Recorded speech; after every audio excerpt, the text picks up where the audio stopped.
अस्सलाम वालेकुम viewers, how are you? Hope you all are fine. आज हम पढ़ेंगे ऑपरेशंस ऑन सेट में इंटरसेक्शन के बारे में और कॉम्प्लीमेंट के बारे में। अब इंटरसेक्शन क्या होता है और कॉम्प्लीमेंट क्या होता है ये आज मैं आपको सिखाऊंगी। तो इंटरसेक्शन आज हम पढ़ेंगे टू सेट्स के बारे में कि टू सेट्स के दरमियान हम इंटरसेक्ट कैसे मालूम करते हैं। अब इंटरसेक्शन होता क्या है आज आप ये समझेंगे। तो सबसे पहले मैं आपको बताती हूँ कि लेट अगर हमारे पास कोई दो सेट दिए गए हों, जैसे कि यहाँ पर हैं a is equal to 1 2 3, b is equal to 3 4 5, find a intersection b। तो हमने यहाँ पर हमारे पास जैसे कि दो सेट दिए गए हैं, सेट a दिया गया है और सेट b दिया गया है। तो हमने इन दोनों सेट के दरमियान क्या मालूम करना है? इंटरसेक्शन मालूम करना है। अब इंटरसेक्शन होता क्या है ये सवाल है हमारा। तो इंटरसेक्शन होता है कि आपके दोनों सेट्स में जो भी चीज कॉमन हो वो आपका आंसर है। जैसे कि सबसे पहले आपने ए की वैल्यूज लिखनी है। ए हमारे पास क्या है? 1 2 3। बी की वैल्यूज लिखनी है 3 4 5। क्योंकि हमें क्या मालूम करना है? इंटरसेक्शन। तो यहाँ पर हम इंटरसेक्शन की साइन डालेंगे। अब जैसे कि मैंने आपको बताया है कि दोनों ही सेट्स में कॉमन एलिमेंट आपका आंसर होगा। तो यहाँ पर देखिए, यहाँ पर 1 है तो यहाँ पर 1 नहीं है, यहाँ पर 2 है तो यहाँ पर 2 नहीं है, यहाँ पर 3 है और यहाँ पर भी 3 है। तो दोनों सेट्स में कॉमन चीज क्या हमारे पास आ गई है? सेम क्या आ गया हमारे पास? 3 आ गया है। तो हम इंटरसेक्ट कैसे मालूम करते हैं? जब दोनों सेट्स में कोई भी हम चीज को कॉमन लेते हैं वो हमारा क्या होता है? आंसर होता है। अब ऑपरेशंस ऑन सेट में आज हम पढ़ेंगे कॉम्प्लीमेंट के बारे में कि कॉम्प्लीमेंट हम कहते किसे हैं।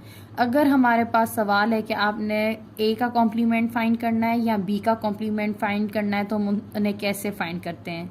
सबसे पहली बात कि जैसे कि मैंने आपको अपनी पिछली वीडियोस में यूनिवर्सल सेट के बारे में बताया है कि यूनिवर्सल सेट क्या होता है। यूनिवर्सल सेट एक हमारा नेचुरल सेट है जिसके पास ऑल एलिमेंट्स मौजूद होते हैं हमारे गिवन सेट्स के।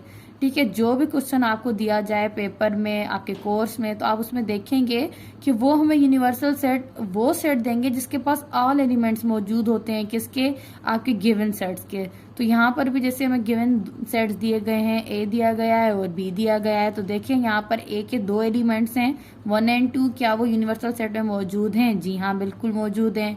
यहाँ पर देखें सेट बी दिया गया है जिसमें 2 और 3 है। क्या हमारे पास 2 और 3 सेट बी में मौजूद है? जी हाँ, बिल्कुल मौजूद है। तो हमें ये पता चल, अगर यहाँ पर हमारा सपोज दैट सी सेट भी होता तो वो हमारा 4 और 5 ही हो जाता। तो हमें क्या पता चलता कि 4 और 5, जी हाँ बिल्कुल यूनिवर्सल सेट में इनकी भी वैल्यूज मौजूद हैं। मतलब आप यूं समझ लें कि यूनिवर्सल सेट एक हमारा नेचुरल सेट होता है जो अप टू होता है, मतलब जिसको आप जितना चाहें वो बढ़ा सकते हैं। लेकिन हमारे जो गिवन सेट्स होते हैं वो उन्हीं का ही एक हिस्सा होता है जो हम लेते हैं। जैसे ये हमने फर्स्ट पार्ट ले लिया, ये हमने सेकेंड पार्ट ले लिया, ठीक है, और इसका हमने थर्ड पार्ट कर लिया।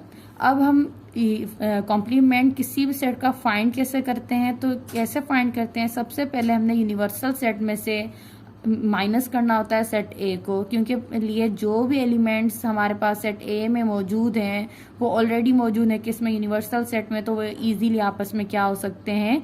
कट हो सकते हैं डिफरेंस पर। अब डिफरेंस क्या होता है इस पर मैंने एक अपनी वीडियो डाली हुई है, वो आप जाकर देख सकते हैं। तो हमने डिफरेंस में क्या सीखा है। तो क्या करते हैं डिफरेंस में? 1 1 के साथ कट हो गया, 2 2 के साथ कट हो गया। अब क्या वैल्यूज हमारे पास बच गई हैं? 3 4 और 5। मतलब अब ए कॉम्प्लीमेंट का हमारे पास क्या आंसर आ गया है? 3 4 5। मतलब ए का जो भी इशू था, जो भी कॉम्प्लीमेंट उसमें मसला था वो खत्म हो गया और आंसर आ गया। अब एक और एग्जाम्पल इस पर हमने देखा है बी कॉम्प्लीमेंट का। अब हम बी कॉम्प्लीमेंट कैसे करेंगे? सिंपल, आप कॉम्प्लीमेंट को डैश के साथ भी लिख सकते हैं और आप इसको सी के साथ भी डिनोट कर सकते हैं। अब यहाँ पर क्या करेंगे? यूनिवर्सल सेट के साथ हम बी की वैल्यूज को क्या करेंगे? कट करेंगे। अब बी की वैल्यू यूनिवर्सल की पहले लिखें 1 2 3 4 5। तो यहाँ पर आपने लिखा 1 2 3 4 5। फिर आपने बी की वैल्यूज लिखी। बी हमारे पास क्या है? 2 और 3। तो यहाँ पर आप लिखें 2 और 3। अब हमने ऊपर क्या सीखा है कि जो भी हमारे पास वैल्यूज एक जैसी होती हैं हम उन्हें क्या कर देते हैं? कट कर देते हैं। तो यहाँ पर हमने क्या कर दिया है?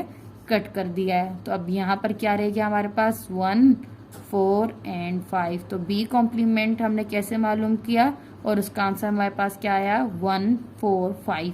अब आप अपनी प्रैक्टिस के लिए सी कॉम्प्लीमेंट निकालें और कमेंट्स में मुझे बताएं कि आपका आंसर क्या है। आगे मेरी वीडियोस देखने के लिए मेरे चैनल को सब्सक्राइब कीजिए। थैंक्स।